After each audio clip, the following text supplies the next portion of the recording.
이번에는 그 저출생 대책도 또 인천시가 굉장히 발빠르고 앞서 나가고 있다는 평가를 받고 있어요. 요거 한번 짚어보겠습니다.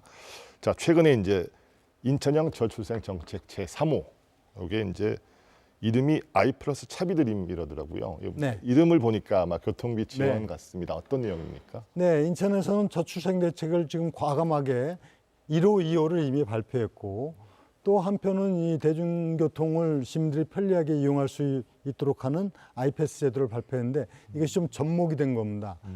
현행 아이패스 제도가 시내버스나 지하철을 이용할 때 월 15회 이상 이용할 경우에는 이제 그 이상 이용한 금액에 대해서 다음 달에 환급해 주는 제도인데요. 현재 20% 내지 30% 정도를 연령별로 하고 있는데 이번에 인천시에서는 아이를 낳는 부모의 경우에 첫째 아이 경우는 50%까지 환급을 해드리고 둘째 아이 이상은 70%를 환급을 해드립니다.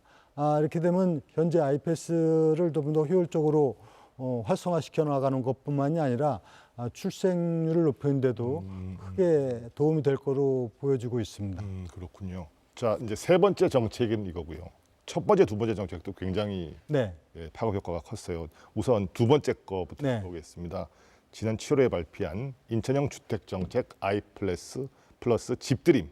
요거는 이제 그 이른바 천원주택 공급 사업이잖아요. 근데 이게 공공임대주택을 하루에 1,000원씩 내면 살 수 있다. 이것도 굉장히 획기적이었어요. 이 사업도 한번 소개해 주시죠. 네. 우선 이제 저출생의 요인은 뭐 매우 다양합니다. 이것은 뭐 경제적 요인, 사회적 요인, 가치관의 변화 다 많은 부분이 있는데 우선 정책적으로 좀 실효성 있게 할 수 있는 것을 몇 가지 발표하는 것 가운데 결혼해서 가장 시급한 문제가 이제 살 집을 마련하는 거 아니겠습니까? 근데 현실적으로 보통 임대나 전세 주택을 마련해서 살게 되는데 이것이 민간 주택의 경우는 월 임대료가 평균 인천시로 볼 때 76만 원 정도 되고 또 공공 임대주택의 경우도 뭐 28만 원, 38만 원 이처럼 상당히 부담이 됩니다. 그래서 인천시에서 이번에 인천에서 출생하는 아이가 있는 그 세대에 대해서는 하루 1,000원, 즉 월 3만 원으로 살 수 있도록 하는 주택을 공급하는 겁니다. 내년부터 1,000원씩 공급을 하는데 두 가지가 있습니다. 하나는 시에서 공급하는 주택에 들어가는 경우가 있고 하나는 그 신혼부부가 원하는 주택, 민간주택을 계약을 하고자 할 때 시가 대신 계약을 해주고 이것도 똑같이 본인 부담은 월 3만 원, 하루 1,000원을 하고 나머지 시에서 임대차 계약을 맺어서 들어갈 수 있도록 하는 이런 그야말로 획기적인 정책이 바로 1,000원 주택입니다. 이 1,000원 주택이 발표되고 나서 전국적으로 문의가 쇄도하고 있고 또 실질적인 효과가 이제 통계로는 또 보여주고 있습니다만 나타나고 있고 이것은 이제 1,000원 주택이고요. 그 다음에 전세나 임대주택이 아니고 내 집을 아예 마련하겠다. 그 궁극적인 이제 목표를 갖고 있지 않습니까? 네. 이 경우에는 사실은 목돈을 한 번에 부담을 해서 집을 마련하는 거 쉽지가 않습니다. 대부분 은행 대출이자를 통해서 하는데 현재 은행 대출이자가 민간 부분은 4%, 5% 이렇게 갑니다. 네. 그리고 이제 신생아 특례 디임돌 대출이라고 1.6%에서 3.3% 제도가 있습니다.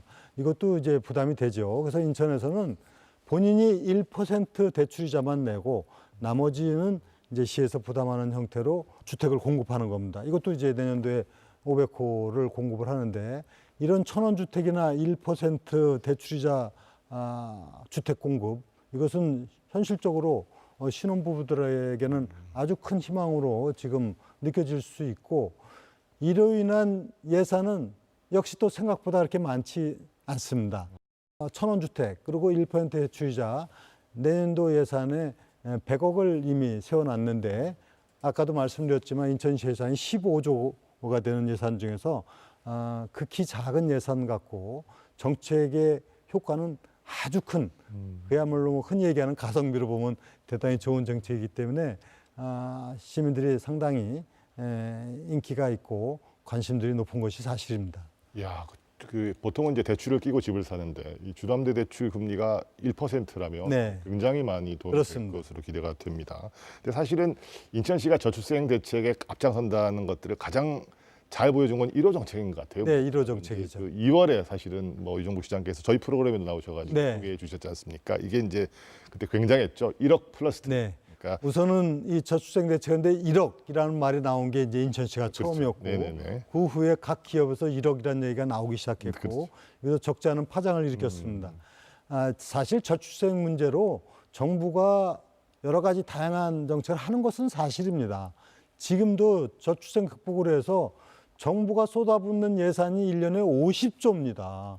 그럼에도 불구하고 전 세계 236개 국가 중에서 대한민국이 합계 출산율이죠. 저출생 가장 꼴찌의 그런 정말 참담한 현실을 보여주고 있기 때문에 이것은 실질적인 체감지수 높은 정책을 해야 된다고 많은 연구를 했습니다. 그렇게 해서 내온 게 바로 1호 저출생 대책 1억 플러스 아이드림인데 간단하게 좀 말씀을 드리면 다시 한번 인천시에서는 태아 시절부터 즉 임산부가 그 태아를 갖고 있을 때부터 교통비 지원부터 해서 고등학교 3학년까지 즉 성장 전 단계에 걸쳐서 누구에게나 1억을 지원받는 제도입니다. 사실은요 지금도 정부와 지방정부로부터 합해서 받는 돈이 7,200만 원을 받고 있습니다. 근데 체감지수가 매우 낮습니다. 그래서 이것을 개선한 것이죠. 이제 임신했을 때 임산부 교통지원금 50만 원부터 해서 첫 출생을 했을 때 태어났을 때 첫 만남 지원금 그리고 0세와 1세 때 부모급여 그리고 1세부터 7세까지 아동수당 이렇게 지급을 해오는 부분을 좀 강화를 시켜갖고 우리는 임산부 교통비 지원뿐만이 아니라 아동수당을 월 10만 원씩을 더 해서 20만 원씩 지급을 하고 특히 8세부터 18세까지 이 성장 단계에 단절되어 있는데 이런 그 성장기에 15만 원씩 월 지원해서 이것을 11년간 하게 되면 이것도 한 1,980만 원 이렇게 됩니다. 이렇게 해갖고 임신에서부터 고3까지 성장 전 단계에 걸쳐 누구라도 1억 원 받는 지원 체계를 갖고 있는 것이고 여기에 이제 상황별로 예를 들어 저소득계층이라든가 또 뭐 기타 장애에 따른 추가 지원이라든가 이런 부분이 또 있습니다. 그래서 기본적으로 1억 원 누구나 지급받는 이것이 바로 1억 플러스 아이드림 정책입니다. 무엇보다도 이제 이 아이 꿈 수당 있지 않습니까? 네. 이게 이제 8월부터 전국 최초로 학령기 아동에게 보편적 수당을 사실 네네. 시행을 한 거예요. 이 학부모들의 반응이 굉장히 좋을 것 같습니다. 어떤가요? 그러니까 아이 꿈 수당 이것은 이제 8살이 될 때 딱 단절이 되기 때문에 여기에 월 15만 원씩을 이제 지급하는데 이제 2024년 태어난 아이들부터 지급하다 보니까 그럼 그 전에 태어나서 8살이 되는 아이들은 어떻게 할 것이냐 해서 단계별로 4년 동안은 5만 원, 또 4년 동안 10만 원, 2024년 태어난 애들은 15만 원 이렇게 좀 구분을 두어서 정책을 추진합니다.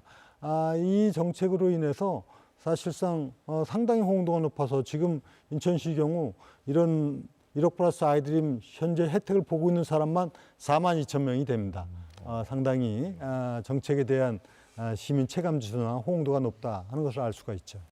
사실은 제가 그 2월에 그 저출생 대책 1호 발표하실 때 그때 시장님은 이 저출생 문제 해결하지 않으면 대한민국의 미래가 없다. 네. 좀 걱정스러운 뭐 이런 톤이었다면 오늘은요 굉장히 자신감이 좀 붙으신 듯한 그런 목소리세요.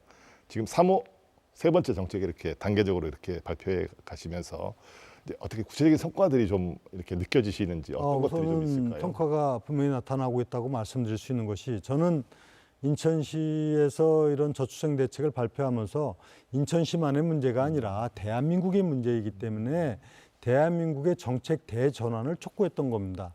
그와 동시에 그럼 현실적으로 어떤 결과가 나타나고 있는가 하는 것을 좀 수치로 보여드리면은 금년 1월부터 8월까지 출생한